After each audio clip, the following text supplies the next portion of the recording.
வைகை ஆற்றை முழுமையாக சுத்தம் செய்வோம் என்றும் இது புகைப்படம் எடுப்பதற்கான நிகழ்வோ அரசியல் மேடையோ அல்ல எனவும் வீத லீடர் அமைப்பின் தலைவர் அண்ணாமலை தெரிவித்துள்ளார். மதுரை சிம்மக்கல் தரைப்பாலம் பகுதியில் வீத லீடர் அமைப்பு சார்பில் வைகை ஆற்றை தூய்மைப்படுத்தும் பணி தொடங்கியது. வீத லீடர் அமைப்பு தலைவர் அண்ணாமலை தலைமையில் நடைபெற்ற தூய்மை பணியில் 500க்கும் மேற்பட்ட தன்னார்வலர்கள் கலந்து கொண்டனர். அப்போது பேசிய அண்ணாமலை, ஆகஸ்ட் மாதம் முழுவதும் சுற்றுச்சூழலை மையப்படுத்தி பணிகளை தொடங்கியுள்ளதாக தெரிவித்தார். ஒரு நாள் வந்தோம், போட்டோ எடுத்தோம் என்று இருக்கக்கூடாது என கூறிய அவர், ஒரு நபருக்கு 1 மணி நேரம் என ஒதுக்கீடு செய்ய வேண்டும் என கேட்டுக்கொண்டார். வைகை ஆற்றை ஒரே நாளில் சுத்தப்படுத்த முடியாது என குறிப்பிட்ட அண்ணாமலை, தொடர்ந்து மக்கள் பங்கேற்றால் ஓராண்டுக்குள் மாற்றத்தை ஏற்படுத்த முடியும் என தெரிவித்தார்.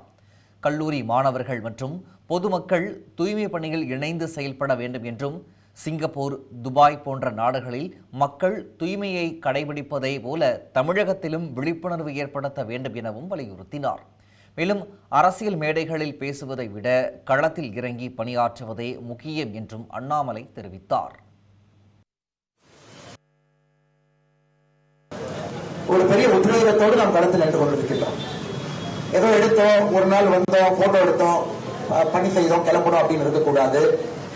இதே நம்ம சிங்கப்பூர் போனா குப்பை போட மாட்டேங்க, துபாய் போனா குப்பை போட மாட்டேங்க. அது குப்பை இல்ல. குப்பை போட்டா எல்லாரும் நம்ம ஒரு மாதிரி மேலையும் சொல்லி பார்ப்பான்.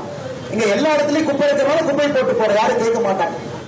ஒரு நாள்ல செஞ்சவங்களால அது போய் யாராலையும் செய்ய முடியாது. நாம இன்னைக்கு வீத லீடர்ஸ் மக்களுக்கு சொல்றது, ஒரு வருஷம் எங்களுக்கு கொடுங்க, வைகை நதியை படிப்படியா ஒரு பகுதியா சுத்தம் பண்ணி 52 வாரம் இருக்கு. 52 சனிக்கிழமை, 52 ஞாயிற்றுக்கிழமை. ஆனால் படிப்படியாக அதை சுத்தம் செய்து பள்ளிக்கு கல்லை போல நம்ம கொடுக்கணும். சாதாரண நதி இல்லைங்க. தமிழ் ஜனம் சேனலை சப்ஸ்கிரைப் பண்ணாம பார்த்துட்டு இருந்தீங்கன்னா மறக்காம சப்ஸ்கிரைப் பண்ணிடுங்க.